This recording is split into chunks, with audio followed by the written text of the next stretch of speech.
the biggest building project on the planet.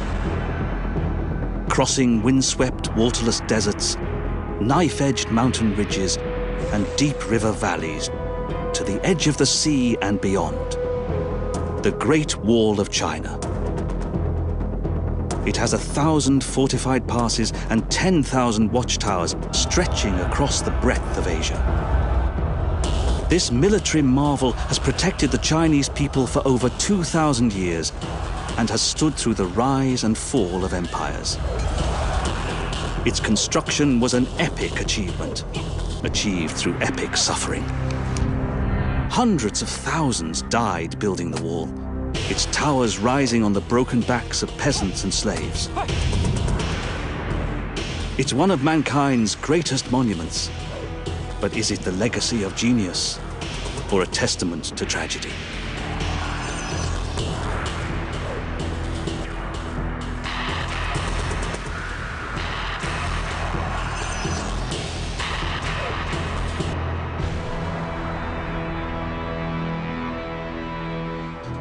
Beijing, 2005. Over China, satellites have compiled the first complete picture of one of the greatest ancient wonders of the world. The Great Wall of China is actually a series of walls built by different dynasties over 16 centuries. It was the most ambitious construction project in history. No monument on Earth has so captured the imagination or spawned so many myths. Some of the statistics surrounding the Great Wall seem more like hyperbole than fact. For example, that the Great Wall contains enough material to encircle the Earth. But the wall is usually estimated to be anywhere from 6,000 to 7,000 kilometers in length, about the distance from Miami to the North Pole. So how could the wall truly circle the planet? We have to remember that the Chinese built many Great Walls. And in total, if we look at them together, they would extend for a distance of more than 50,000 kilometers. That's 35,000 miles. At the equator, the circumference of the Earth is about 40,000 kilometers, so it's not a myth. With all the Great Walls combined, there'd be material to spare.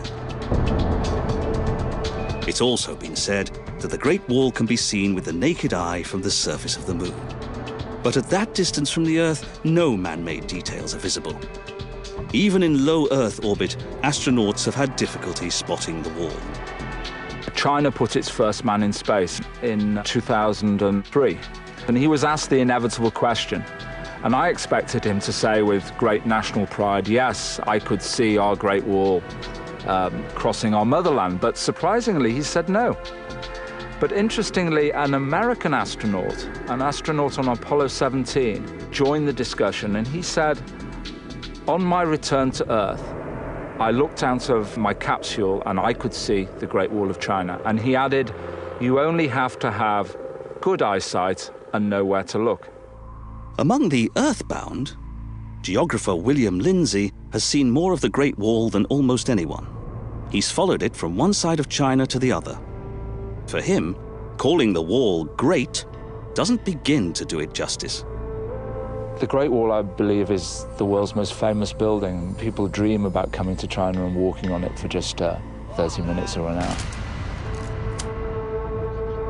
And those with imagination realize this wall continues to the west for 2,000 kilometers, to the east for 3,000 kilometers. As the crow flies, in terms of the twisting route, we don't really know.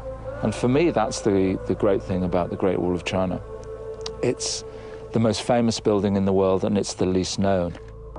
But what is known is incredible. A story that began over 2,000 years ago, when one man single-handedly created the Chinese nation. Qin Shi Huangdi was known as the first emperor of China. He came to the throne at a time when the warring states had been struggling with each other for 250 years.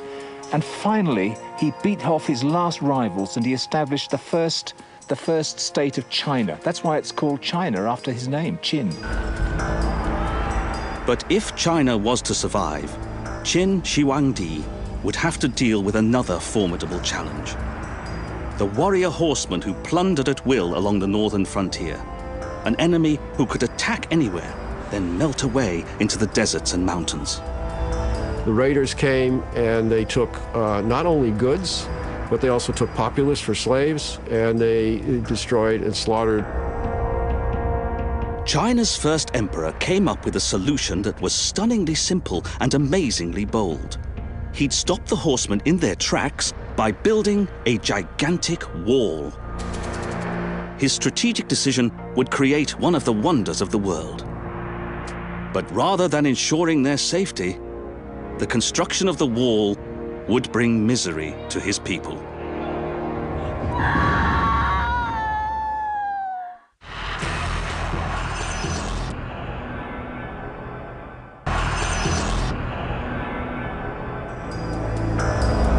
The fledgling Chinese empire was under siege, constantly attacked by raiders on its northern borders. So China's first emperor, Qin Shi Huangdi, decided to stop them by building a giant wall. He handed this seemingly impossible task to a man as ruthless as himself, General Meng Jian. The challenge was mind-boggling: fortify the entire northern frontier at breakneck speed. The construction method would have to be simple and cheap. Fortunately, the Chinese had already perfected an effective wall-building technology. Over 2,000 years later, farmers still use the exact same technique, compacting earth into a frame until it's as hard as rock.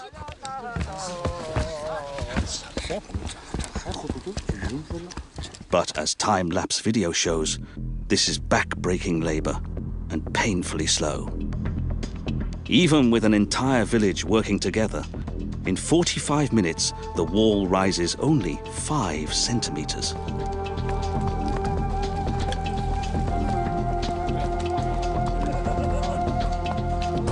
For Emperor Qin Shi Huangdi, there was just one solution.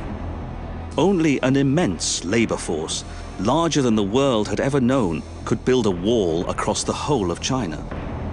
But manpower wasn't a problem for such a powerful and pitiless ruler. His soldiers rounded up hundreds of thousands of peasants, marched them north, and worked them till they dropped. The Chinese still remember their suffering, immortalized in the ancient legend of Meng Jianu.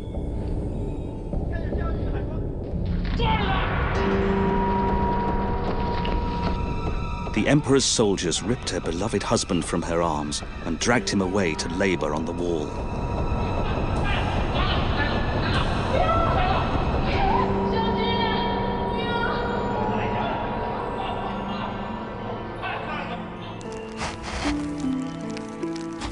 Cold and hungry, she searched for him across the vast expanse of China.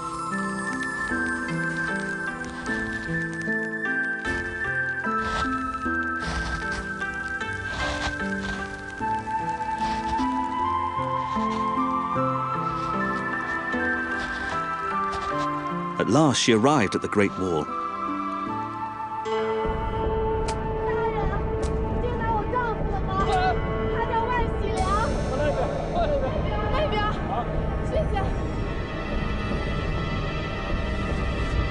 She'd found her husband, but she was too late. He was already dead from exhaustion. The legend says that in her grief, Meng let out a terrible cry. A shriek so powerful, it destroyed kilometers of the wall. Meng too met a tragic end. Protesting at the emperor's cruelty, she threw herself into the sea and drowned. After more than 2,000 years, the anguish of this young woman and thousands like her still haunts the soul of China. Near the start of the Great Wall, a seaside temple pays homage to her memory and symbolizes the appalling human cost of history's most ambitious construction project.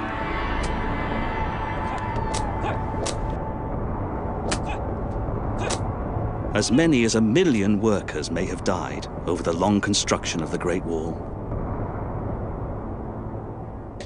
For centuries, the Chinese have believed it contains the bones of thousands of dead workers. But not all of the experts agree. I think it's a myth. The ancient Chinese had many ways of getting rid of unwanted bodies, slaves. They used to chuck them into wells, and they used to bury them headless in cemeteries adjacent to where they were building. But the wall here has such tight construction, and it is so compacted that I think a body in it would probably be more of a nuisance than anything else.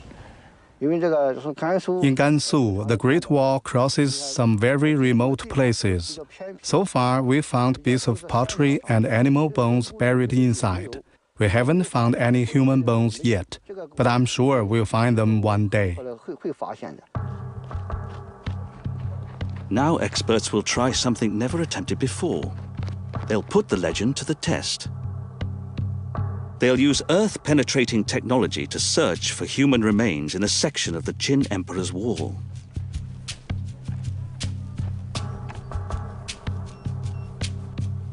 Their magnetometer peers inside the ancient compacted Earth, measuring its density. A computer converts these measurements into an X-ray-like image of the wall. Different densities show up as different colors, so it's fairly easy to locate solid objects. But there's a problem.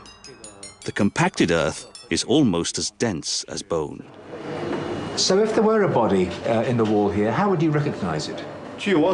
As far as I know, there's still no reliable method to detect just bones. But if there's a pile of bodies, we'll be able to see them. There will be a big difference in the magnetic signature. But one individual body would be very hard to spot. In this location, the magnetometer didn't show human remains. But it's too early to bury this compelling legend. With thousands of kilometers of wall still to be explored, the mystery remains. The first emperor's mighty wall brought appalling hardship to his people, and it failed to protect them from their enemies. The greatest challenge to defending the walls was always finding motivated, sufficient manpower. Generally, people in the local area were impressed. There was also a wide variety of convicts, mercenaries, and other barbarians who were recruited for the task, but the walls were often understaffed and ill-provisioned, and therefore morale was low, many deserted, and this left tremendous gaps.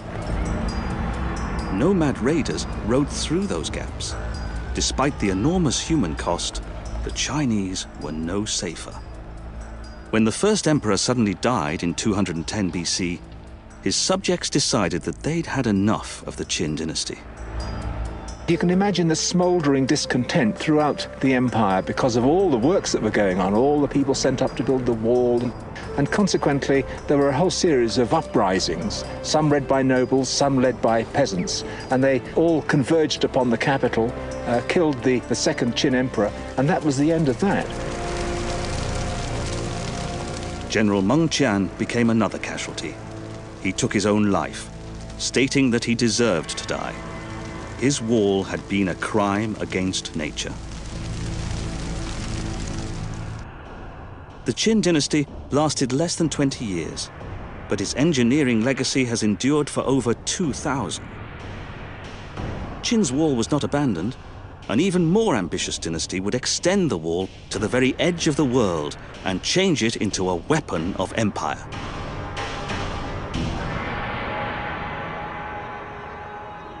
The Gobi Desert in western China was one of the toughest places imaginable for mankind's biggest construction project. Even with modern technology, building the Great Wall in this unforgiving climate would be a challenge. 2,000 years ago, it would have seemed impossible. But China's destiny was at stake. In ancient times, bands of fierce warriors rode across these deserts to plunder northern China. Their name was feared throughout Europe and Asia: the Huns. When they reached the fabled Great Wall, they found it almost undefended. So they simply went around it. At this time, China was ruled by a new dynasty, the Han. The Han emperors were still too insecure to take on the nemesis from the north, especially in remote, harsh areas like the Gobi Desert. So they tried diplomacy. They used a combination of marriage alliances, tribute and trade relationships, and other soft measures to ameliorate the threat, and simply bribing and buying them off. The Han managed to buy time to increase their strength. In 140 BC, China's moment arrived. A new emperor, Han Wudi, was on the throne. He intended to fight the Huns and win. He embraced martial culture, developed cavalry commanders who were comfortable in fighting nomadic style and could carry the campaign to the steppe. As he prepared to attack the Huns, Han Wudi also built up his defenses. He ordered his engineers to rebuild the first emperor's wall, again compacting the earth into a solid mass. But the Gobi Desert needed an entirely different approach. Some areas had no soil, only sand and gravel. It was impossible to pound such material into a solid wall. It would just crumble under pressure. And 2,000 years ago, hauling in tons of soil from the distant eastern regions of the empire was not an option. Han Wudi's engineers had to find another solution. Their answer was incredibly simple. Where they couldn't build up, they dug down, excavating kilometer after kilometer of ditches and moats to halt the Huns' advance. But to defend the border, the Chinese had to be able to locate the enemy. They needed an early warning system, a chain of signal towers across the Gobi. But how could they construct 10-meter towers from crumbling sand and gravel? They were able to develop something much stronger.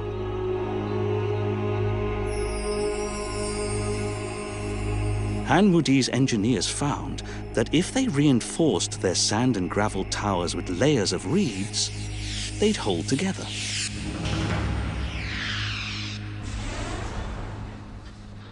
The same technique is still used today, but instead of reeds, engineers reinforce concrete buildings with metal rods called rebar. Humble reeds played another vital role in the Great Wall's early warning system. Sentries used them to light their signal fires when the Hun raiders approached. Bundles of reeds stacked around the old watchtowers have even survived to the present day, fossilized by desert winds. On the Great Wall's towers, the smoke signals transmitted information much faster than a messenger on horseback. The tallest and straightest smoke columns were produced by burning wolf dung. Different colors and amounts of smoke signaled whether the threat was from a small raiding party or a massive invasion force. Over the years, the Han engineers perfected their technique of building with layers of reeds, thrusting their walls deep into the Gobi.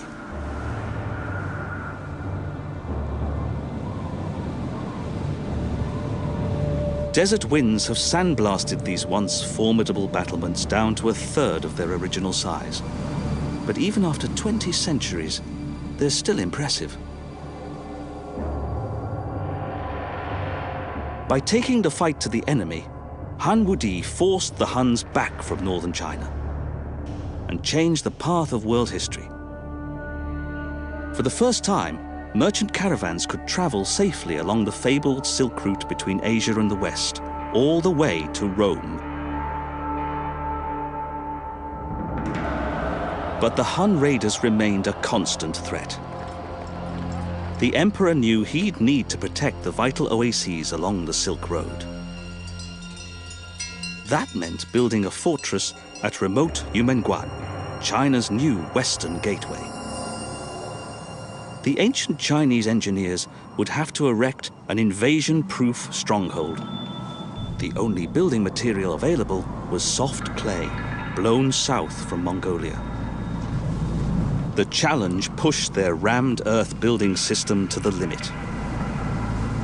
From wind-borne dust, they built a fort with walls 5 times higher than a man, strong enough to still be guarding the Yumen Pass after 2,000 years, continuously battling against the heat, desert wind, and the passing of time. Today, all that's left is the central blockhouse. At the time of its creation, the empire's last outpost was state-of-the-art.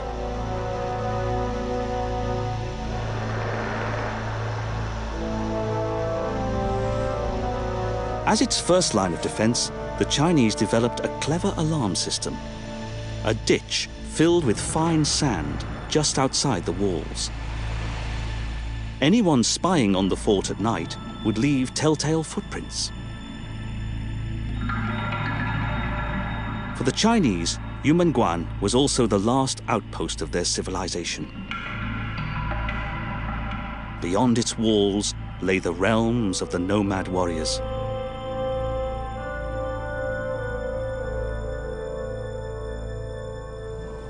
Anyone condemned to exile left its safety with a heavy heart, knowing they were doomed to death or a life of slavery amongst the barbarians. Emperor Han Wudi built almost 1,000 kilometers of wall to protect the Silk Route. His troops pounded the Huns for 30 years, leaving them badly weakened. More than 1,000 years later, a much deadlier enemy would mass its armies before the Great Wall. It was a far different wall from its earthen beginnings. The wall would become a masterpiece of military engineering at back-breaking cost.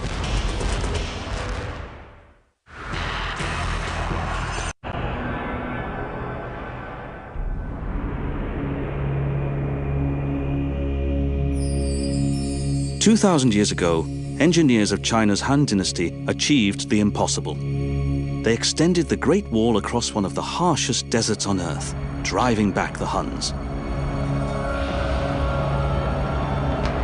Centuries later, China would face an even bigger threat: the Mongols.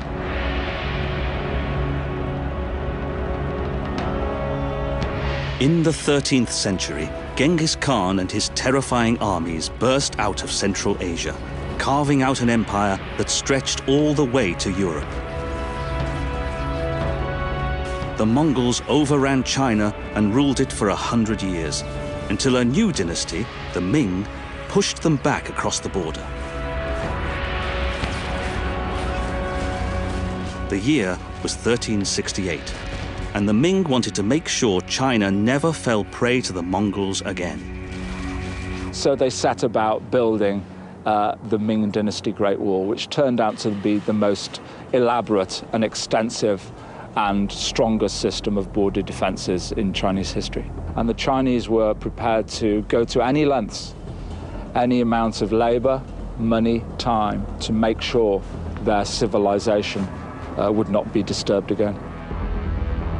But like earlier dynasties, the Ming emperors didn't have enough troops to crush the barbarian hordes. They could only try to keep the Mongols out, and that was a daunting prospect. The new imperial capital of Beijing seemed well protected by a range of mountains between the city and the northern steppes.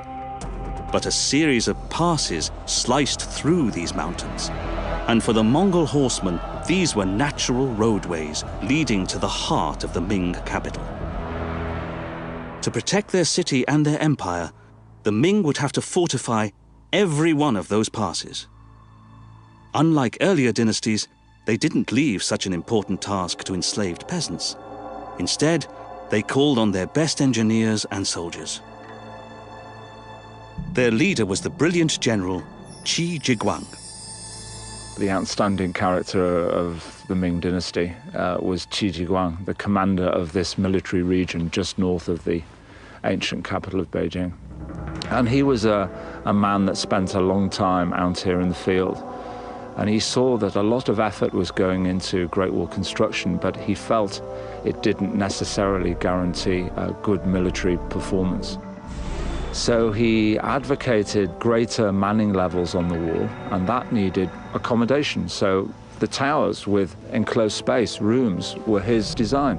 And also the wall made almost entirely of bricks, again, is his design, because by using bricks, the builders could incorporate all those small design features that would make the defense more efficient.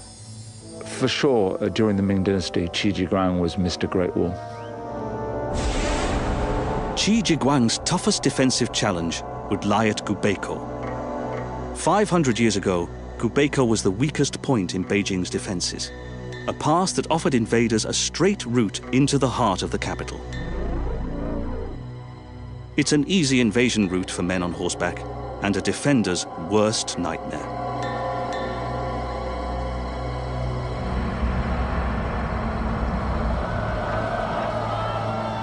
So Qi Ji Guang set out to transform this offensive easy street into a defensive killing zone. First, he had a chain of beacon towers built upon the mountain peaks north of the wall. Then, his engineers extended the Great Wall right across the river valley to halt any cavalry charge. Massive gates let the water pass through, but kept out invaders. Anyone who did try to penetrate the defenses would be trapped in the valleys to the side, where the defenders could slaughter them. It's variously estimated that walls multiply the effectiveness of a single soldier by anywhere from 5 to 13 times. And if properly defended as part of a system, they are very effective. The military principle behind China's defense system was ages old. Hold the high ground. That meant constructing the biggest walls in places where building anything was a huge challenge. Mountain ridges like Simatai, knife-edge cliffs near Gubeikou, pathways barely wide enough to walk on were next to impossible to build on. But build it they did, and they left no record of how. Ming Dynasty brick like this is about 13 kilograms, 25, 27 pounds. An enormous effort was required to get the material up to its point of use. And I've never actually tried to carry one of these up there. I guess it's the only way to find out how difficult or easy it was. Let's go.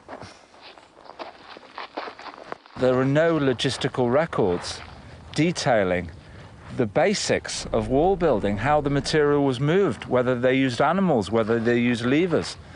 And the only explanation seems to be that at the time they thought in future no one is going to be remotely interested in how something as mundane as a border wall was constructed.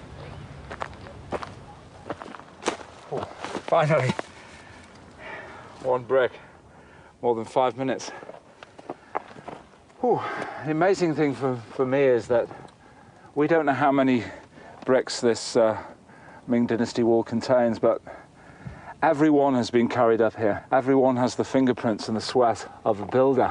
It's the most labor-intensive construction project in human history. Time for another brick, I think. But the mountain passes weren't the only vulnerable spot in China's defenses. On the coast east of Beijing, there's a flat strip of land more than 9 kilometers wide. Ideal country for warriors on horseback. It was another invasion highway and another major problem for General Qi Ji Guang. Here, his defenses would have to start below the waterline, or invaders would simply go around them. His solution was to extend the Great Wall more than 18 meters into the sea at Shanhaiguan. The massive edifice sits on a natural reef and huge stone slabs. Like other key places along Qi Ji Guang's new wall, Shanhaiguan was part of an interlocking system. The Great Wall's eastern end was a complex of 5 forts. A series of walls, gates, and fortifications created an impenetrable barrier across the entrance to China. called the first pass under heaven. The Ming engineers used standard-sized bricks joined with mortar, though the mortar's color gave rise to an especially grim legend. It was long believed that the mortar between the bricks on the Ming Dynasty wall was made of human bones. That gave it its white color. In fact, the whiteness comes from the burnt lime from limestone. But it actually contains another rather unusual ingredient, but definitely not human bones. To the Chinese, the secret ingredient was hardly unusual.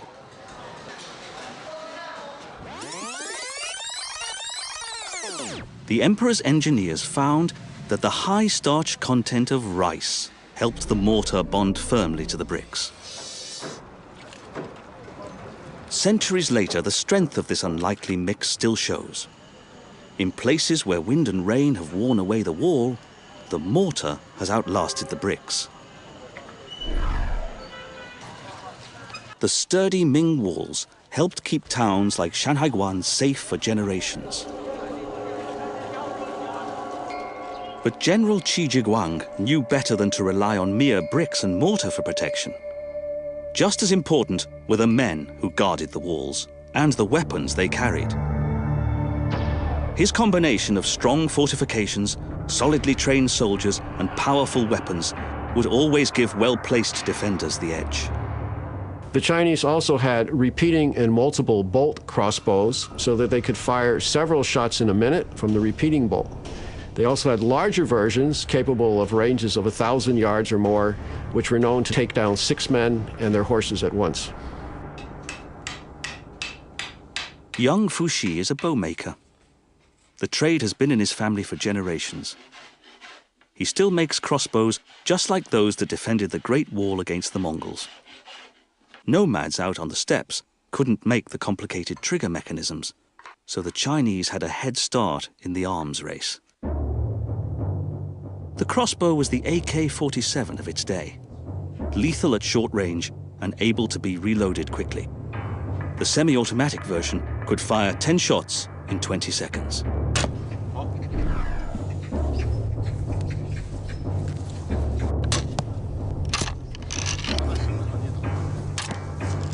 A typical defense of a wall or a city would require 2 or 3 million arrows at one time, so you can imagine the capacity that was required. The nomads were always at a disadvantage in terms of weapons. They primarily relied on bows and fairly light crossbows. China had a whole range of weapons, and once gunpowder was invented, they had arsenals to produce explosives. With the advantage of height and a clear line of sight, the Chinese archers rarely missed.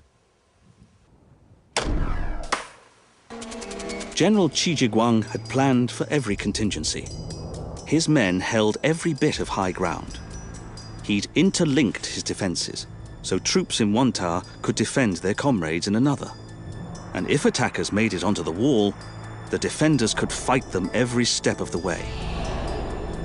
He'd designed this web of defenses to do one thing: channel attackers into a free fire zone where his men could slaughter them. The wall is built, garrisoned, decades of peace. And then finally, the moment of truth. Attackers arrive. And what a shock lies in store. The Great Wall, a building the likes of which they could never have imagined. This is the killing zone. This is where all hell would be let loose.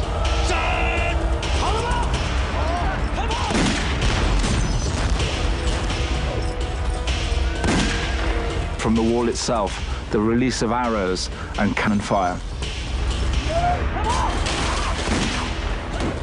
Down in the valleys, more surprises, landmines, ground thunder, iron spikes to lame the horses.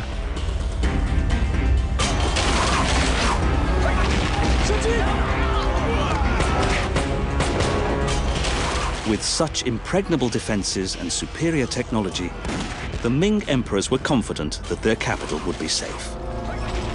So they turned their attention to another problem: China's remote western border.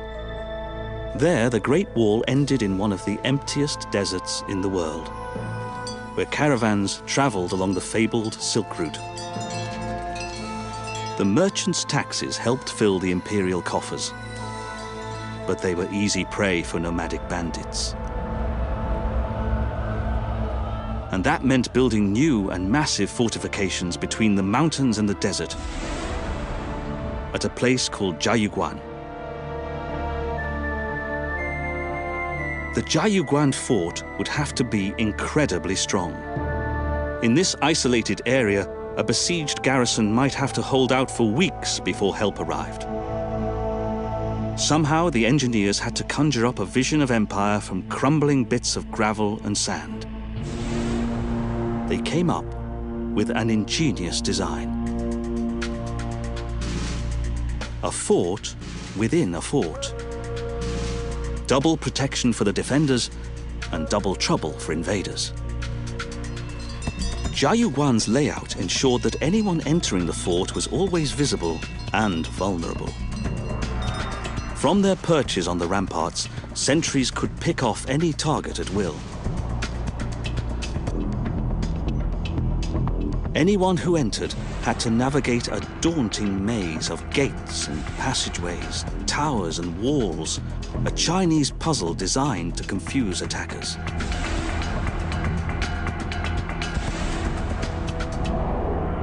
The Ming emperors called this place the strongest fortress under heaven. No enemy ever captured it. No one even tried. The cost would have been far too high. Even modern tourists can pick off targets from the battlements. Professional soldiers would have been able to hold off any attacker. But Jiayuguan needed more than a clever design to make it strong. Earlier dynasties had built massive walls in this desert using what nature provided: soil, sand, gravel, and reeds. But by the 15th century, the Ming and their enemies were fighting with much more sophisticated weapons, including some of the world's earliest artillery. So Jiayuguan needed to be made with something much tougher than clay and gravel. Again, the fort builders came up with a brilliantly simple solution. They still relied on local clay and gravel to build their walls, but encased them in multiple layers of densely packed bricks, baked hard in the desert sun.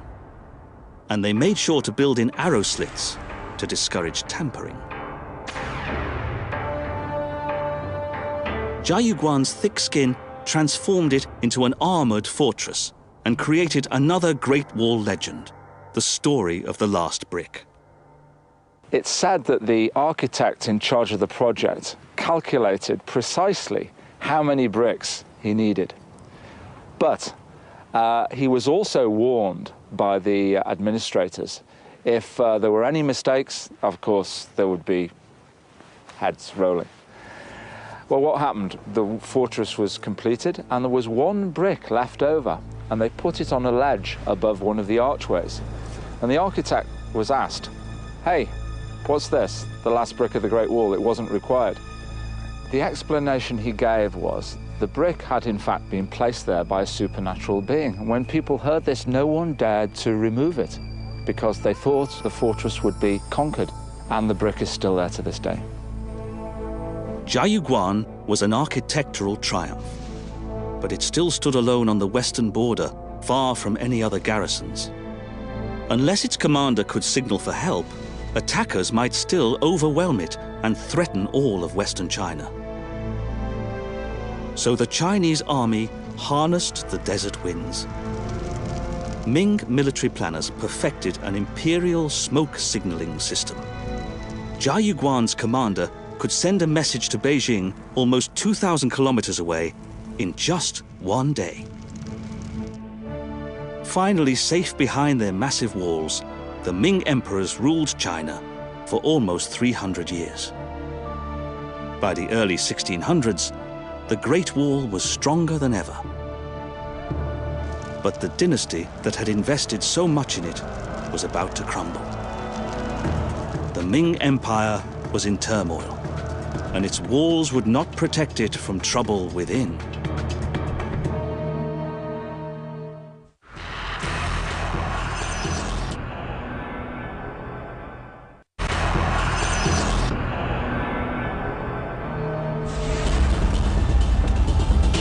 By the early 17th century, the Great Wall of China had become one of the world's most formidable defense systems. The Ming emperors had spent 3 centuries reinforcing their northern frontier, beating back the Mongols.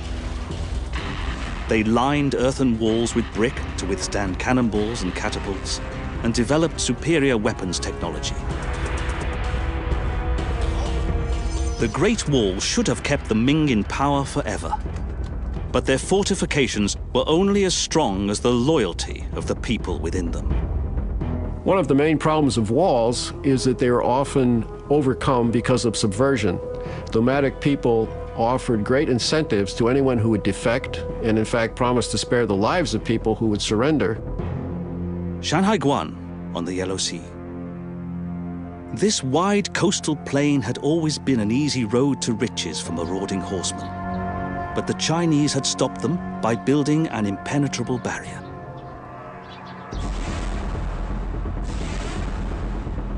But the Ming dynasty was in trouble. The peasants, taxed to the limit to pay for the Great Wall, had risen up in revolt. And a northern tribe called the Manchu had launched an invasion along the coastal strip. When the Manchu reached Shanhaiguan, its massive defenses halted their advance. Inside, the Chinese watched and waited. Then the garrison commander made a decision that changed the course of Chinese history. He threw open the gates and joined forces with the Manchu to crush the peasant uprising. The world's most sophisticated fortifications were abandoned. In time, they were almost forgotten, and the brutal history of the wall would become entwined with legend. But the Chinese people know that many of the wall's darkest stories are painfully true. Countless numbers of their ancestors paid for the Great Wall with their sweat and blood. Now they've come to see the Great Wall as a symbol of nationhood, and they're working hard to preserve it. Where the wall crosses vital road and rail links, that's often impossible. And it will take many years to repair even the most accessible sections.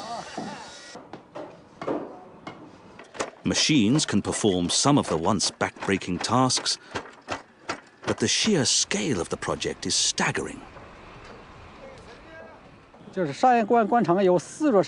Shanhaiguan has 4 gates. The only one in good condition is the East Gate, the first pass under heaven. We are currently restoring the West Gate. It will take a team of 50 about 7 months to complete. Repairs in just our conservation area, only 1.5 square kilometers, will cost $250 million. The walls made of tamped earth will take even longer to fix because there are no shortcuts. The same method, thousands of years old, is the only way to rebuild.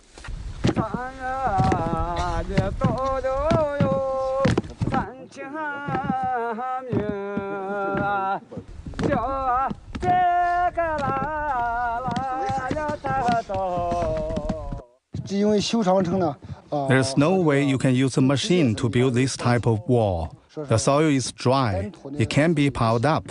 So the method we use is the ancient one that's been passed down to us.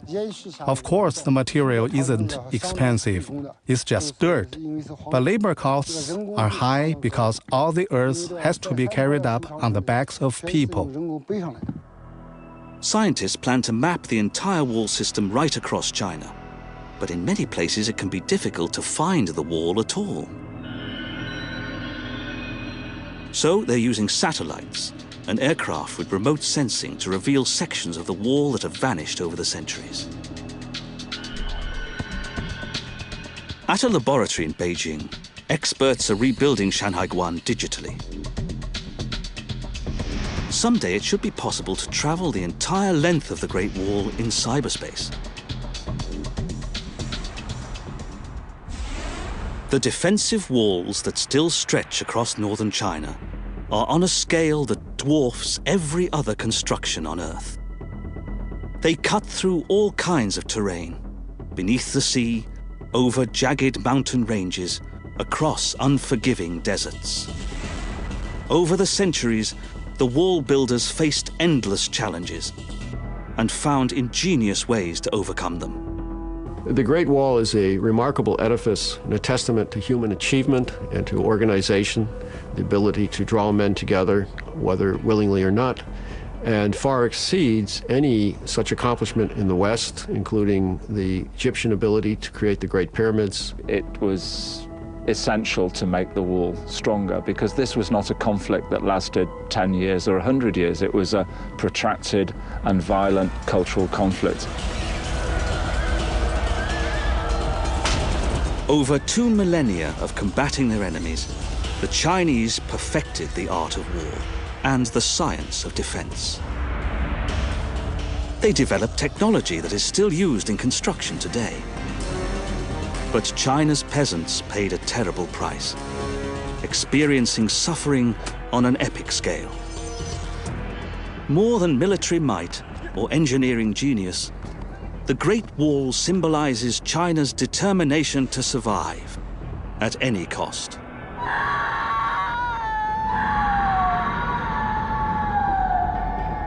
Deserted, and this left tremendous gaps. Nomad raiders rode through those gaps.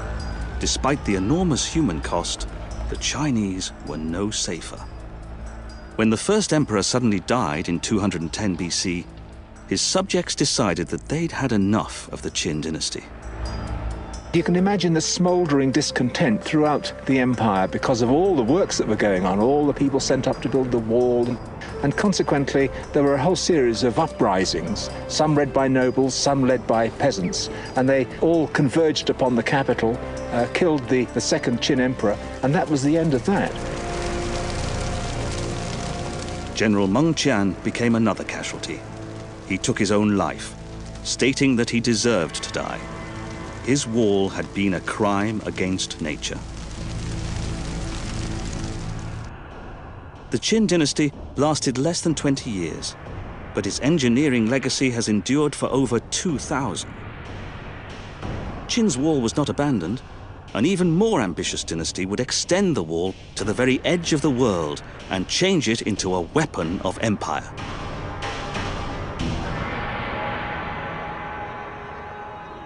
The Gobi Desert in western China was one of the toughest places imaginable for mankind's biggest construction project. Even with modern technology, building the Great Wall in this unforgiving climate would be a challenge. 2,000 years ago, it would have seemed impossible. But China's destiny was at stake. In ancient times, bands of fierce warriors rode across these deserts to plunder northern China. Their name was feared throughout Europe and Asia: the Huns. When they reached the fabled Great Wall, they found it almost undefended. So they simply went around it. At this time, China was ruled by a new dynasty, the Han. The Han emperors were still too insecure to take on the nemesis from the north, especially in remote, harsh areas like the Gobi Desert. So they tried diplomacy. They used a combination of marriage alliances, tribute and trade relationships, and other soft measures to ameliorate the threat, and simply bribing and buying them off. The Han managed to buy time to increase their strength. In 140 BC, China's moment arrived. A new emperor, Han Wudi, was on the throne. He intended to fight the Huns and win. He embraced martial culture, developed cavalry commanders who were comfortable in fighting nomadic style and could carry the campaign to the steppe. Speed. The construction method would have to be simple and cheap.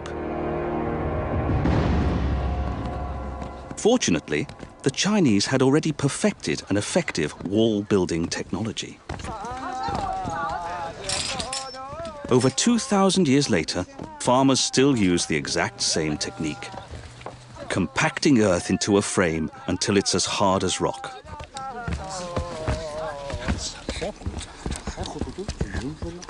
But as time-lapse video shows, this is back-breaking labor and painfully slow. Even with an entire village working together, in 45 minutes, the wall rises only 5 centimeters.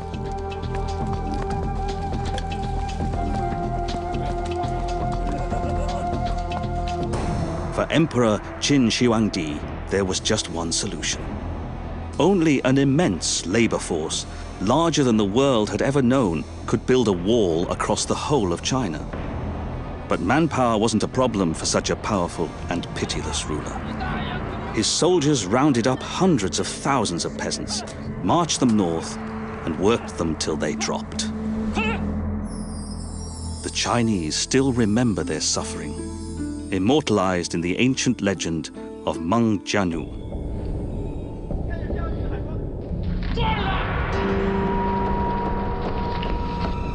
The emperor's soldiers ripped her beloved husband from her arms and dragged him away to labor on the wall.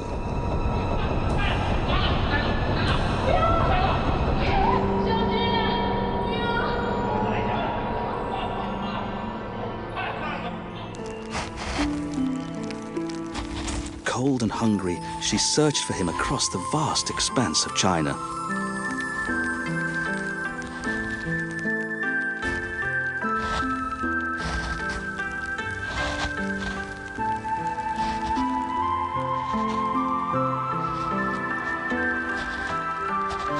At last, she arrived at the Great Wall.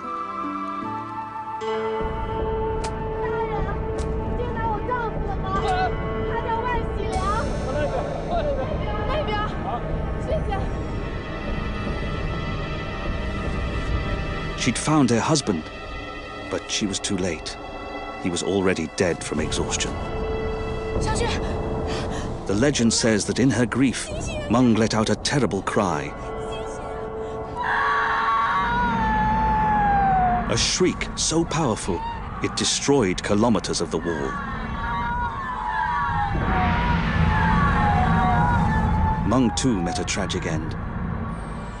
Protesting at the emperor's cruelty, she threw herself into the sea and drowned. After more than 2,000 years, the anguish of this young woman and thousands like her still haunts the soul of China. An astronaut on Apollo 17 joined the discussion, and he said, "On my return to Earth, I looked out of my capsule and I could see the Great Wall of China." And he added, "You only have to have good eyesight and know where to look." Among the earthbound, geographer William Lindsay has seen more of the Great Wall than almost anyone. He's followed it from one side of China to the other. For him, calling the wall great doesn't begin to do it justice. The Great Wall, I believe, is the world's most famous building. People dream about coming to China and walking on it for just 30 minutes or an hour. And those with imagination realize this wall continues to the west for 2,000 kilometers, to the east for 3,000 kilometers. As the crow flies, in terms of the twisting route, we don't really know. And for me, that's the great thing about the Great Wall of China.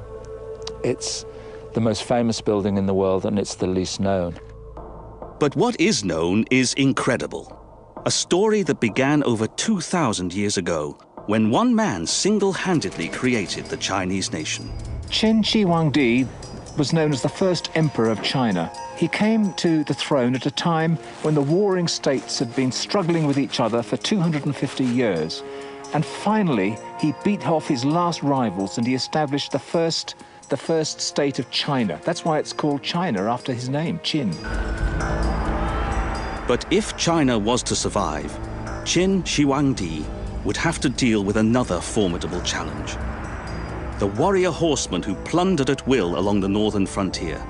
An enemy who could attack anywhere, then melt away into the deserts and mountains.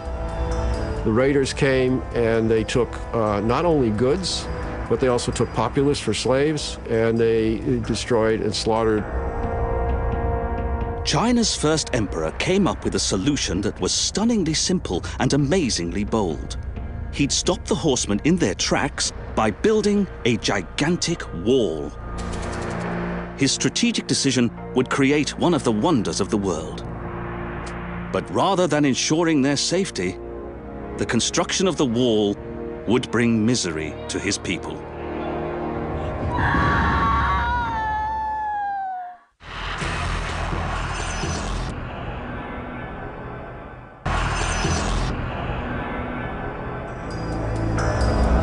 The fledgling Chinese empire was under siege, constantly attacked by raiders on its northern borders. So China's first emperor, Qin Shi Huangdi, decided to stop them by building a giant wall.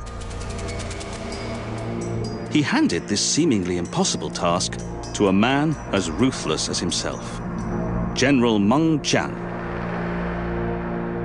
The challenge was mind-boggling. Fortify the entire northern frontier at breakneck, the biggest building project on the planet.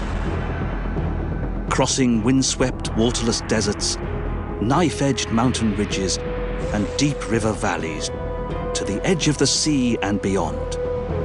The Great Wall of China. It has 1,000 fortified passes and 10,000 watchtowers stretching across the breadth of Asia. This military marvel has protected the Chinese people for over 2,000 years and has stood through the rise and fall of empires. Its construction was an epic achievement, achieved through epic suffering. Hundreds of thousands died building the wall, its towers rising on the broken backs of peasants and slaves. It's one of mankind's greatest monuments. But is it the legacy of genius or a testament to tragedy?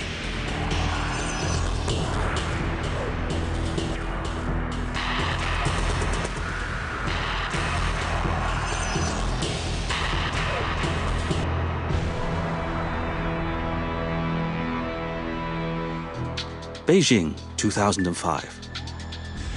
Over China, satellites have compiled the first complete picture of one of the greatest ancient wonders of the world.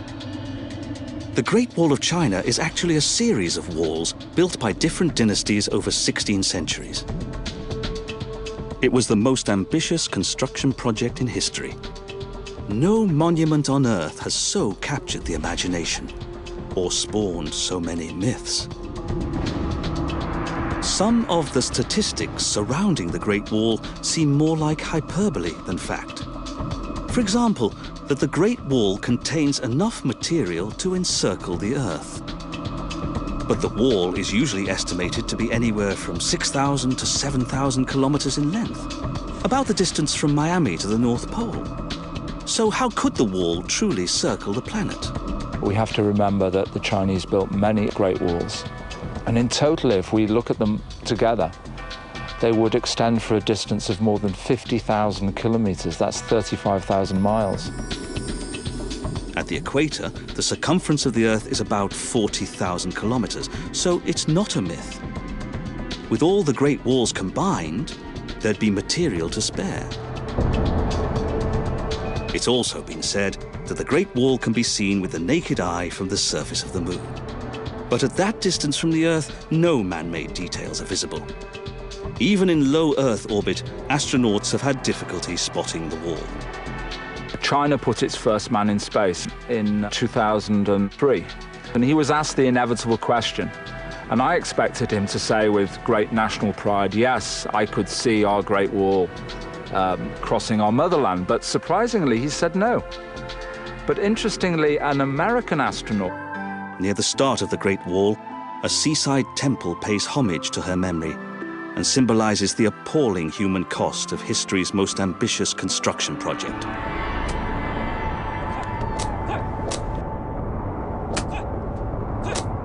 As many as 1 million workers may have died over the long construction of the Great Wall. For centuries, The Chinese have believed it contains the bones of thousands of dead workers. But not all of the experts agree. I think it's a myth. The ancient Chinese had many ways of getting rid of unwanted bodies, slaves. They used to chuck them into wells, and they used to bury them headless in cemeteries adjacent to where they were building. But the wall here has such tight construction, and it is so compacted that I think a body of it would probably be more of a nuisance than anything else. In Gansu, the Great Wall crosses some very remote places. So far, we found bits of pottery and animal bones buried inside. We haven't found any human bones yet, but I'm sure we'll find them one day. Now experts will try something never attempted before. They'll put the legend to the test. They'll use Earth-penetrating technology to search for human remains in a section of the Qin Emperor's wall.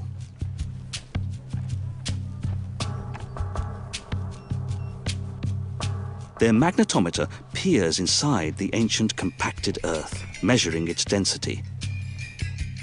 A computer converts these measurements into an X-ray-like image of the wall.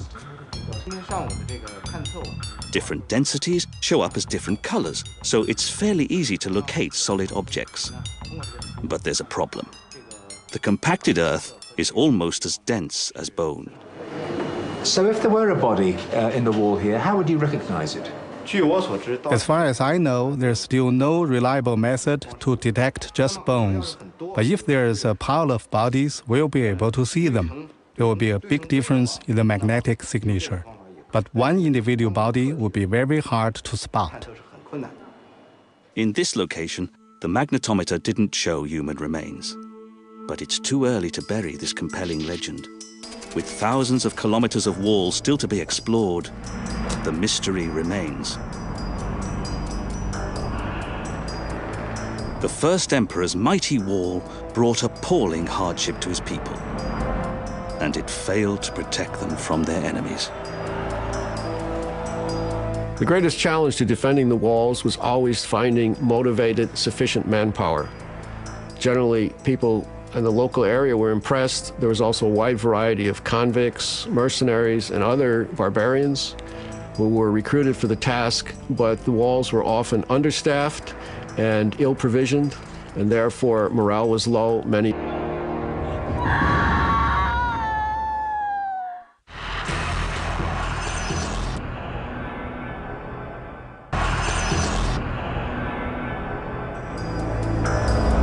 The fledgling Chinese empire was under siege, constantly attacked by raiders on its northern borders.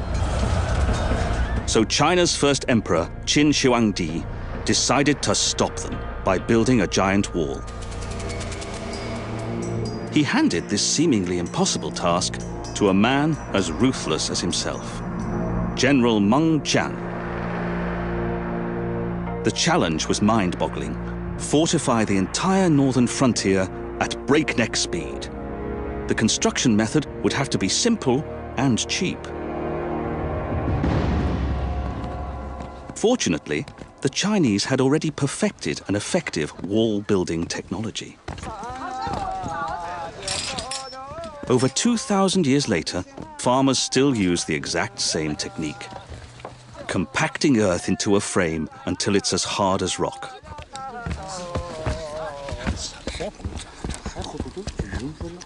But as time-lapse video shows, this is back-breaking labor and painfully slow. Even with an entire village working together, in 45 minutes, the wall rises only 5 centimeters.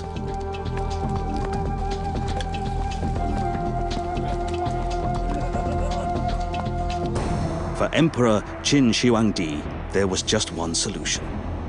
Only an immense labor force, larger than the world had ever known, could build a wall across the whole of China. But manpower wasn't a problem for such a powerful and pitiless ruler.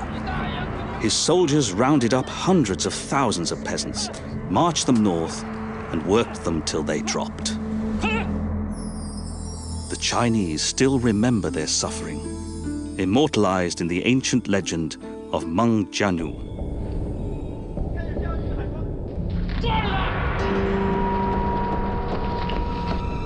the emperor's soldiers ripped her beloved husband from her arms and dragged him away to labor on the wall.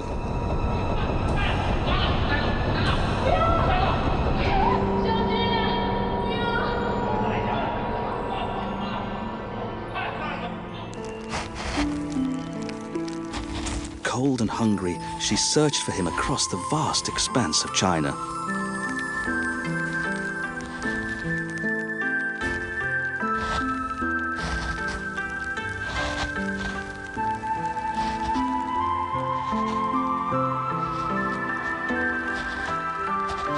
At last, she arrived at the Great Wall.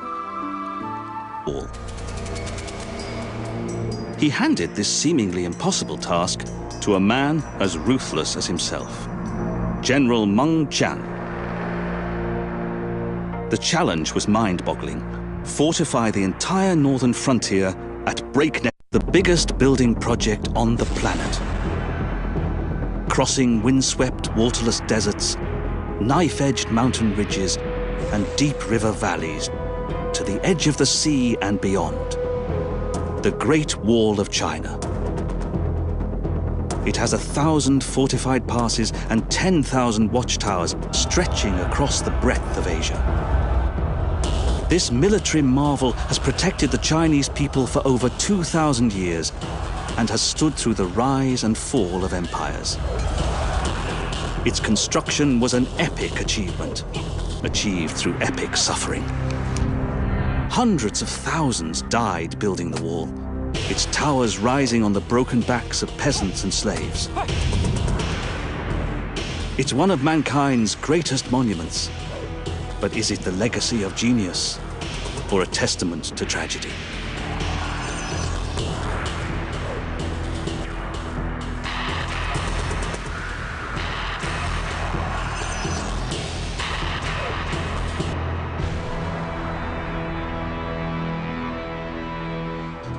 Beijing, 2005. Over China, satellites have compiled the first complete picture of one of the greatest ancient wonders of the world. The Great Wall of China is actually a series of walls built by different dynasties over 16 centuries. It was the most ambitious construction project in history. No monument on Earth has so captured the imagination or spawned so many myths.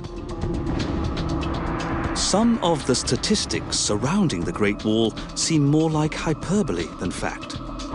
For example, that the Great Wall contains enough material to encircle the Earth. But the wall is usually estimated to be anywhere from 6,000 to 7,000 kilometers in length, about the distance from Miami to the North Pole. So how could the wall truly circle the planet? We have to remember that the Chinese built many great walls. And in total, if we look at them together, they would extend for a distance of more than 50,000 kilometers. That's 35,000 miles. At the equator, the circumference of the Earth is about 40,000 kilometers, so it's not a myth.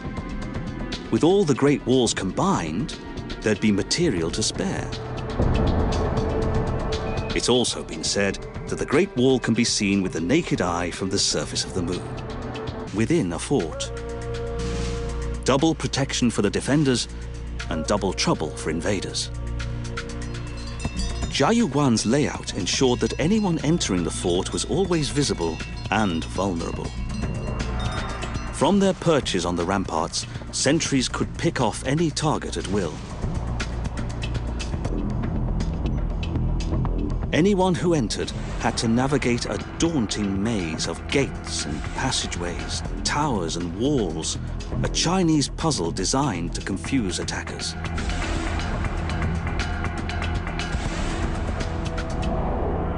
The Ming emperors called this place the strongest fortress under heaven. No enemy ever captured it. No one even tried. The cost would have been far too high. Even modern tourists can pick off targets from the battlements. Professional soldiers would have been able to hold off any attacker. But Jiayuguan needed more than a clever design to make it strong. Earlier dynasties had built massive walls in this desert using what nature provided: soil, sand, gravel, and reeds. But by the 15th century, the Ming and their enemies were fighting with much more sophisticated weapons, including some of the world's earliest artillery. So Jiayuguan needed to be made with something much tougher than clay and gravel. Again, the fort builders came up with a brilliantly simple solution. They still relied on local clay and gravel to build their walls, but encased them in multiple layers of densely packed bricks, baked hard in the desert sun. And they made sure to build in arrow slits to discourage tampering. Jiayuguan's thick skin transformed it into an armored fortress and created another Great Wall legend, the story of the last brick. It's said that the architect in charge of the project calculated precisely how many bricks he needed. But he was also warned by the administrators. If there were any mistakes, of course, there would be heads rolling. Well, what happened? The fortress was completed and there was one brick left over, and they put it on a ledge above one of the archways. And the architect was asked, "Hey, what's this? The last brick of the Great Wall, it wasn't required." The explanation he gave was the brick had in fact been placed there by a supernatural being. And when people heard this, no one dared to remove it because they thought the fortress would be conquered, and the brick is still there today. He'd stopped the horsemen in their tracks by building a gigantic wall. His strategic decision would create one of the wonders of the world. But rather than ensuring their safety, the construction of the wall would bring misery to his people.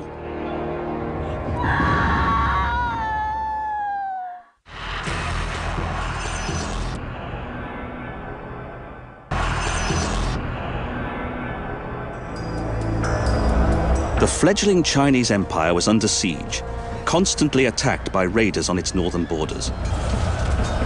So China's first emperor, Qin Shi Huangdi, decided to stop them by building a giant wall. He handed this seemingly impossible task to a man as ruthless as himself, General Meng Jian. The challenge was mind-boggling.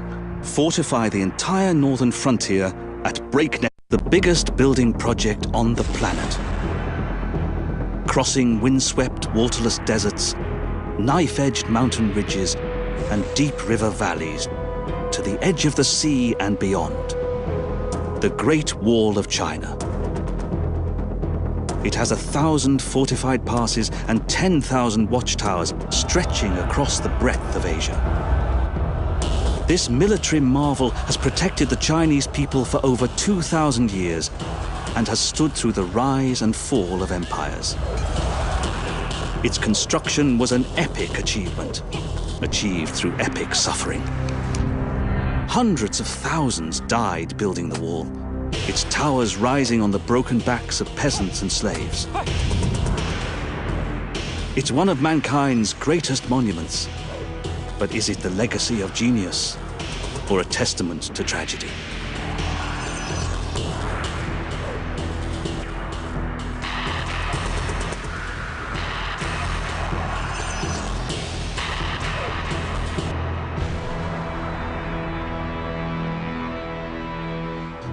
Beijing, 2005. Over China, satellites have compiled the first complete picture of one of the greatest ancient wonders of the world. The Great Wall of China is actually a series of walls built by different dynasties over 16 centuries. It was the most ambitious construction project in history. No monument on Earth has so captured the imagination or spawned so many myths. Some of the statistics surrounding the Great Wall seem more like hyperbole than fact. For example, that the Great Wall contains enough material to encircle the Earth. To towers from crumbling sand and gravel. They were able to develop something much stronger.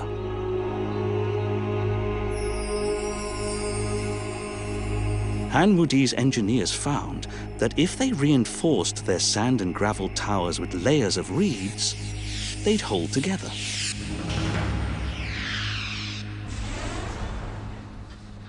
The same technique is still used today, but instead of reeds, engineers reinforce concrete buildings with metal rods called rebar. Humble reeds played another vital role in the Great Wall's early warning system. Sentries used them to light their signal fires when the Hun raiders approached.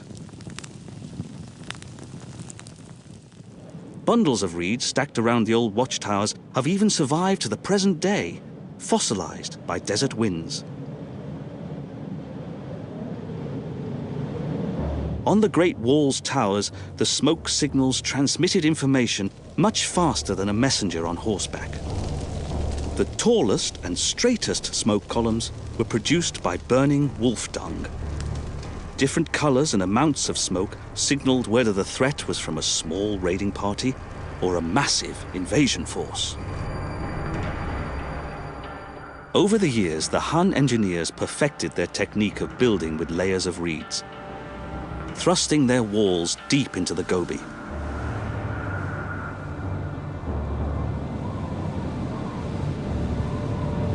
Desert winds have sandblasted these once formidable battlements down to a third of their original size. But even after 20 centuries, they're still impressive.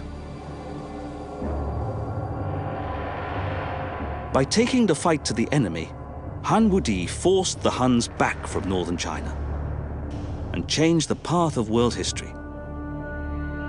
For the first time, merchant caravans could travel safely along the fabled Silk Route between Asia and the West, all the way to Rome. But the Hun raiders remained a constant threat.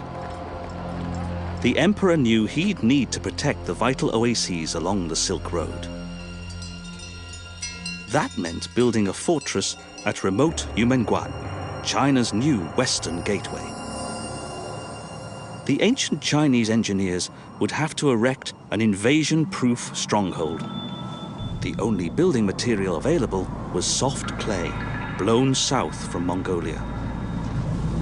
The challenge pushed their rammed earth building system to the limit. From wind-borne dust, they built a fort with walls testament to tragedy.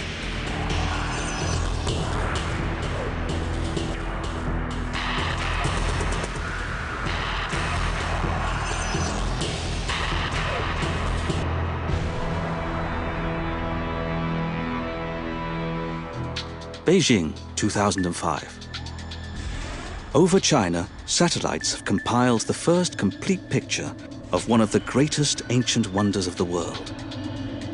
The Great Wall of China is actually a series of walls built by different dynasties over 16 centuries. It was the most ambitious construction project in history. No monument on Earth has so captured the imagination or spawned so many myths. Some of the statistics surrounding the Great Wall seem more like hyperbole than fact. For example, that the Great Wall contains enough material to encircle the Earth. But the wall is usually estimated to be anywhere from 6,000 to 7,000 kilometers in length, about the distance from Miami to the North Pole. So how could the wall truly circle the planet? We have to remember that the Chinese built many Great Walls.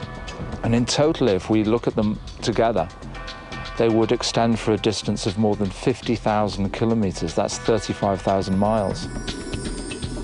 At the equator, the circumference of the Earth is about 40,000 kilometers, so it's not a myth. With all the Great Walls combined, there'd be material to spare. It's also been said that the Great Wall can be seen with the naked eye from the surface of the Moon. But at that distance from the Earth, no man-made details are visible. Even in low Earth orbit, astronauts have had difficulty spotting the wall.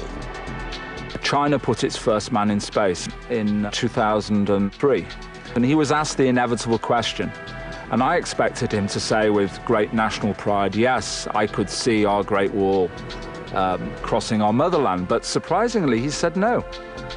But interestingly, an American astronaut, an astronaut on Apollo 17, joined the discussion, and he said, on my return to Earth, I looked out of my capsule and I could see the Great Wall of China. And he added, you only have to have good eyesight and know where to look. Among the earthbound, geographer William Lindsay has seen more of the Great Wall than almost anyone. He's followed it from one side of China to the other. For him, calling the wall great doesn't begin to do it justice. The Great Wall, I believe, is the world's most famous building. People dream about coming to China and walking on it for just 30 minutes or an hour. And those with imagination realize this. In Haiguan, its massive defenses halted their advance. Inside, the Chinese watched and waited. Then the garrison commander made a decision that changed the course of Chinese history. He threw open the gates and joined forces with the Manchu to crush the peasant uprising. The world's most sophisticated fortifications were abandoned. In time, they were almost forgotten, and the brutal history of the wall would become entwined with legend. But the Chinese people know that many of the wall's darkest stories are painfully true. Countless numbers of their ancestors paid for the Great Wall with their sweat and blood. Now they've come to see the Great Wall as a symbol of nationhood, and they're working hard to preserve it. Where the wall crosses vital road and rail links, that's often impossible. And it will take many years to repair even the most accessible sections. Machines can perform some of the once back-breaking tasks, but the sheer scale of the project is staggering. Shanghai Guan has 4 gates. The only one in good condition is the East Gate, the first pass under heaven. We are currently restoring the West Gate. It will take a team of 50 about 7 months to complete. Repairs in just our conservation area, only 1.5 square kilometers, will cost $250 million. The walls made of tamped earth will take even longer to fix because there are no shortcuts. The same method, thousands of years old, is the only way to rebuild.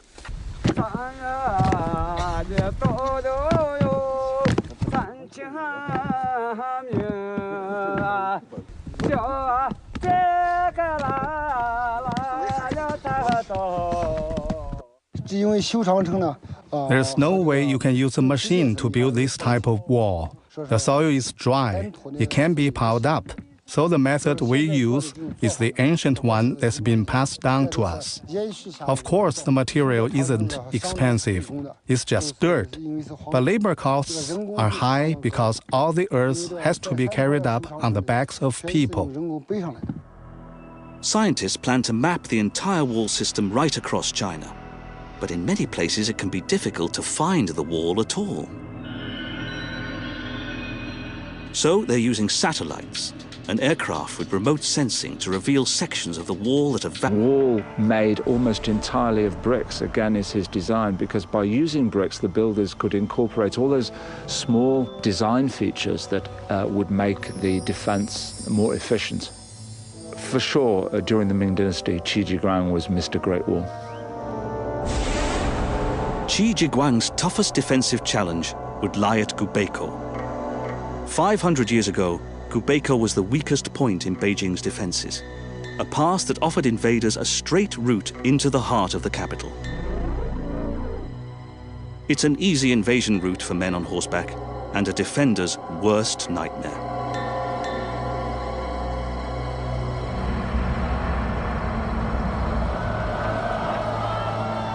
So Qi Jiguang set out to transform this offensive easy street into a defensive killing zone. First, he had a chain of beacon towers built upon the mountain peaks north of the wall. Then, his engineers extended the Great Wall right across the river valley to halt any cavalry charge. Massive gates let the water pass through, but kept out invaders. Anyone who did try to penetrate the defenses would be trapped in the valleys to the side, where the defenders could slaughter them. It's variously estimated that walls multiply the effectiveness of a single soldier by anywhere from 5 to 13 times. And if properly defended as part of a system, they are very effective. The military principle behind China's defense system was ages old. Hold the high ground. That meant constructing the biggest walls in places where building anything was a huge challenge. Mountain ridges like Simatai, knife-edge cliffs near Gubeko, pathways barely wide enough to walk on were next to impossible to build on. But build it they did, and they left no record of how. Ming Dynasty brick like this is about 13 kilograms, 25, 27 pounds. An enormous effort was required to get the material up to its point of use. And I've never actually tried to carry one of these up there. I guess it's the only way to find out how difficult or easy it was. Let's go. There are no logistical records detailing the basics of wall building, how the material was moved, whether they used animals, whether they used levers. And the only explanation seems to be that at the time they thought in future no one is going to be remotely interested in how something as mundane as a border wall was constructed. But the Chinese people know that many of the wall's darkest stories are painfully true. Countless numbers of their ancestors paid for the Great Wall with their sweat and blood. Now they've come to see the Great Wall as a symbol of nationhood, and they're working hard to preserve it. Where the wall crosses vital road and rail links, that's often impossible. And it will take many years to repair even the most accessible sections. Machines can perform some of the once back-breaking tasks, but the sheer scale of the project is staggering. Shanghai Guan has 4 gates. The only one in good condition is the East Gate, the first pass under heaven. We are currently restoring the West Gate. It will take a team of 50 about 7 months to complete. Repairs in just our conservation area, only 1.5 square kilometers, will cost $250 million. The walls made of tamped earth will take even longer to fix because there are no shortcuts. The same method, thousands of years old, is the only way to rebuild.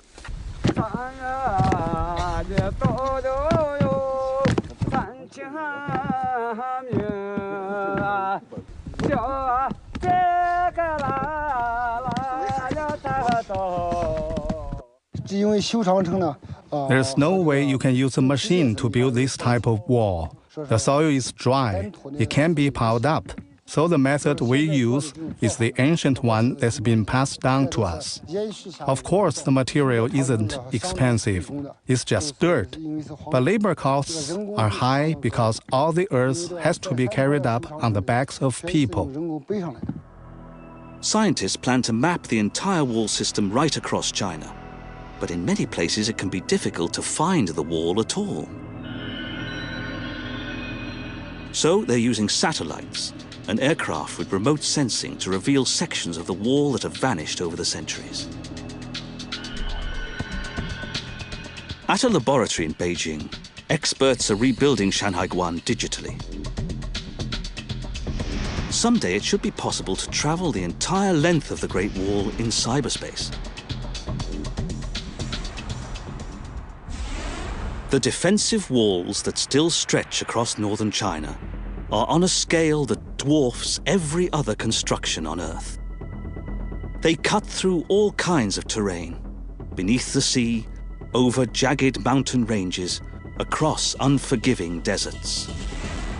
Over the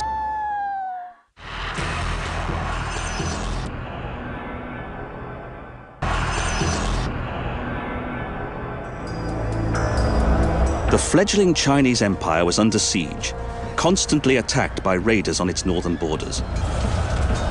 So China's first emperor, Qin Shi Huangdi, decided to stop them by building a giant wall. He handed this seemingly impossible task to a man as ruthless as himself, General Meng Jian. The challenge was mind-boggling: fortify the entire northern frontier at breakneck speed. The construction method would have to be simple and cheap. Fortunately, the Chinese had already perfected an effective wall-building technology. Over 2,000 years later, farmers still use the exact same technique, compacting earth into a frame until it's as hard as rock.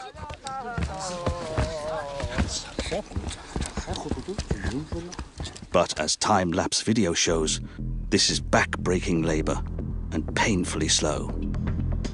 Even with an entire village working together, in 45 minutes, the wall rises only 5 centimeters.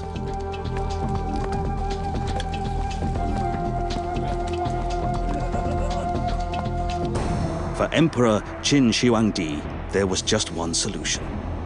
Only an immense labor force, larger than the world had ever known, could build a wall across the whole of China. But manpower wasn't a problem for such a powerful and pitiless ruler. His soldiers rounded up hundreds of thousands of peasants, marched them north, and worked them till they dropped. The Chinese still remember their suffering, immortalized in the ancient legend of Meng Jianu.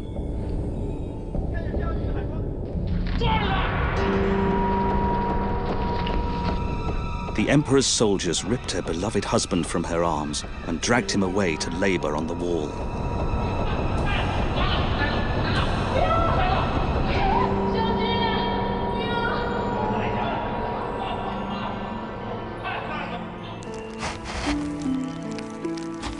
Cold and hungry, she searched for him across the vast expanse of China.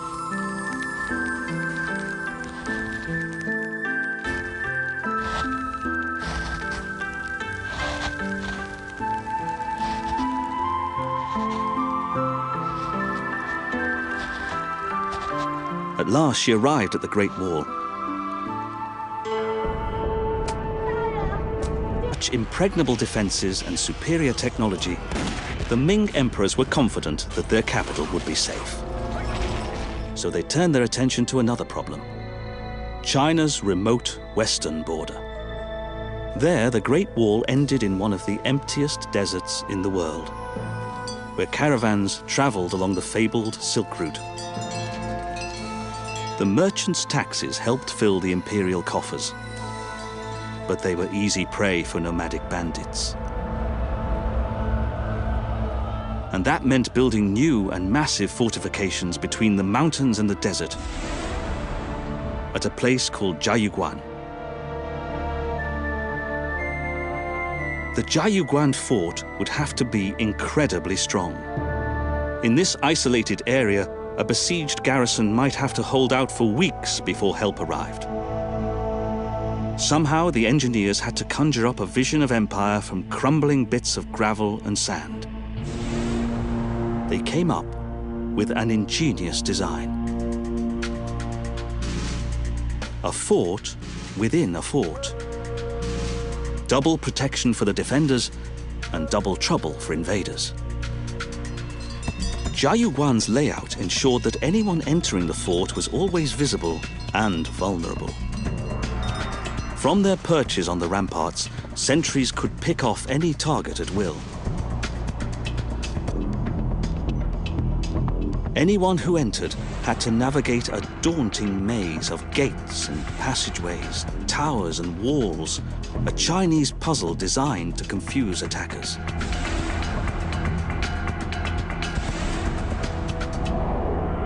The Ming emperors called this place the strongest fortress under heaven. No enemy ever captured it. No one even tried. The cost would have been far too high. Even modern tourists can pick off targets from the battlements. Professional soldiers would have been able to hold off any attacker. But Jiayuguan needed more than a clever design to make it strong. Earlier dynasties had built massive walls in this desert using what nature provided: soil, sand, gravel, and reeds. But by the 15th century, the Ming and their enemies were fighting with much more sophisticated weapons, including some of the world's earliest artillery. So Jiayuguan needed to be made with something much tougher than clay and gravel. Again, the fort builders came up with a brilliantly simple solution. They still relied on local clay and gravel to build their walls. On the Great Wall's towers, the smoke signals transmitted information much faster than a messenger on horseback. The tallest and straightest smoke columns were produced by burning wolf dung. Different colors and amounts of smoke signaled whether the threat was from a small raiding party or a massive invasion force. Over the years, the Han engineers perfected their technique of building with layers of reeds, thrusting their walls deep into the Gobi.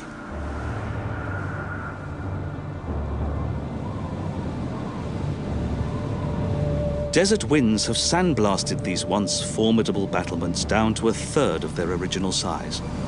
But even after 20 centuries, they're still impressive.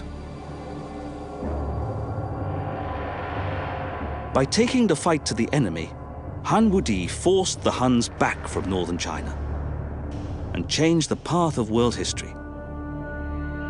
For the first time, merchant caravans could travel safely along the fabled Silk Route between Asia and the West, all the way to Rome. But the Han raiders remained a constant threat. The emperor knew he'd need to protect the vital oases along the Silk Road. That meant building a fortress at remote Yumenguan, China's new western gateway. The ancient Chinese engineers would have to erect an invasion-proof stronghold. The only building material available was soft clay, blown south from Mongolia. The challenge pushed their rammed earth building system to the limit. From wind-borne dust, they built a fort with walls 5 times higher than a man, strong enough to still be guarding the Yumen Pass after 2,000 years, continuously battling against the heat, desert wind, and the passing of time. Today, all that's left is the central blockhouse. At the time of its creation, the empire's last outpost was state-of-the-art.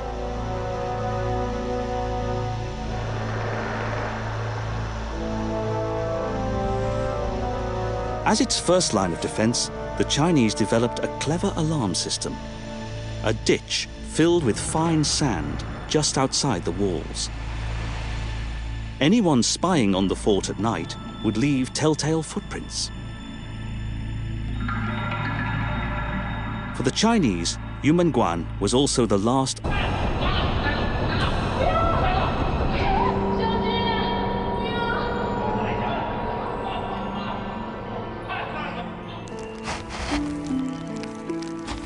Cold and hungry, she searched for him across the vast expanse of China.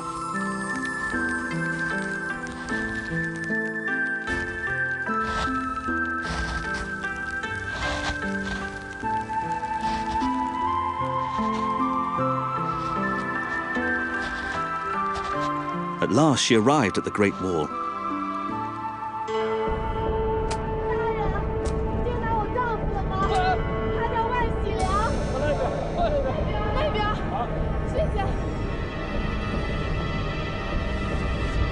She'd found her husband, but she was too late. He was already dead from exhaustion. The legend says that in her grief, Meng let out a terrible cry. A shriek so powerful, it destroyed kilometers of the wall.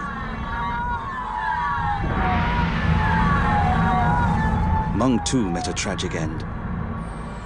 Protesting at the emperor's cruelty, she threw herself into the sea and drowned.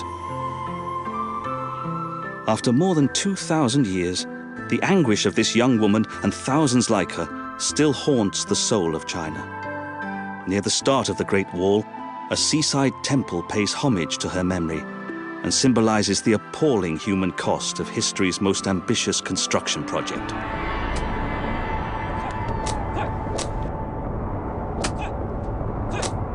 As many as 1 million workers may have died over the long construction of the Great Wall. For centuries, the Chinese have believed it contains the bones of thousands of dead workers. But not all of the experts agree. I think it's a myth. The ancient Chinese had many ways of getting rid of unwanted bodies, slaves. They used to chuck them into wells, and they used to bury them headless in cemeteries adjacent to where they were building.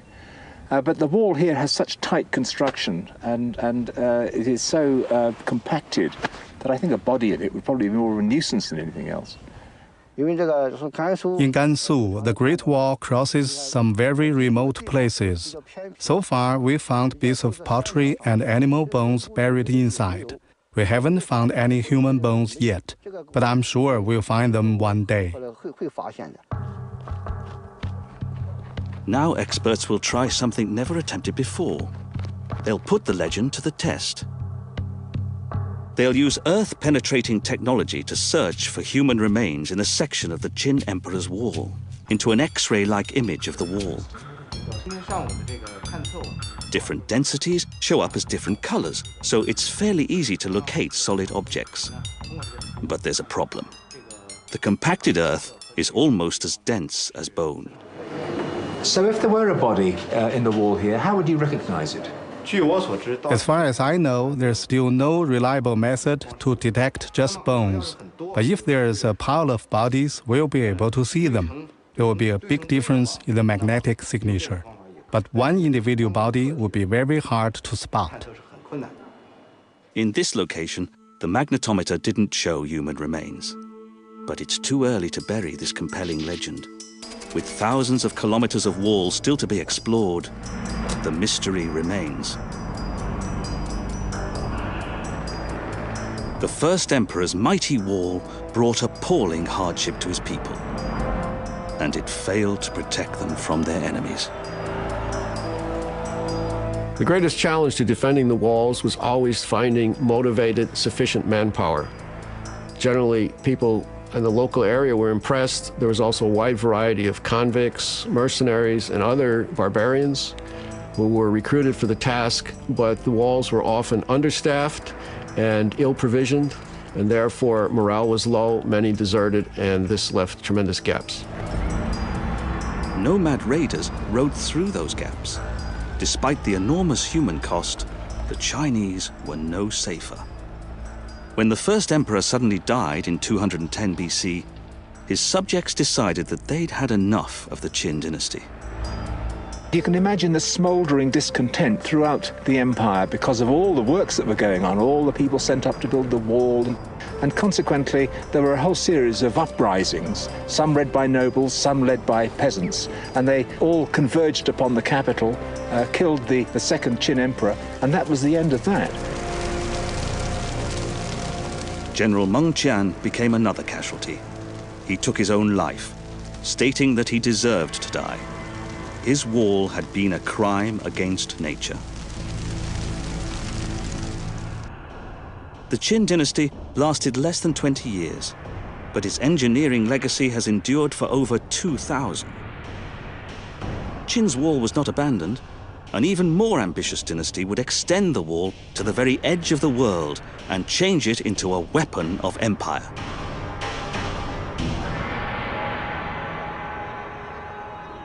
The Gobi Desert in western China was one of the toughest places imaginable for mankind's biggest construction project.